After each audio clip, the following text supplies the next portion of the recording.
Okay guys, so these are the cookies that tell us if you're having a brother or a sister. What color is it going to be inside if it's a boy? Blue. But what if it's a girl? Pink. Okay, so everybody take a big bite of your cookie and see what color's inside of it. Keep biting.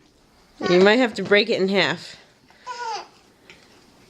Break it in half, Bo. See. Pink. But what'd you say? See, look. Pink. So what does that mean? A girl. Pink. What does that mean, Bo? Girl. Does that mean that you guys get a little sister? And you're pink. What does yours say? Mine's blue. That's weird. It was not. Pink. Pink cookie. Let me see your pink cookies. It's hard to see. Let me see yours, Ellie. Oh boy. Bo, are you excited about having a girl? Are you Having a excited, sister? Ellie? Sister. A sister. That's right.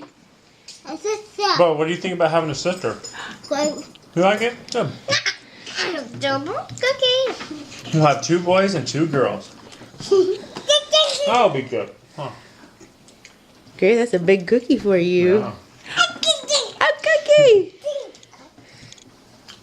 Is that the best cookie you've ever had? Because it tells you that you get a little sister. And a roommate.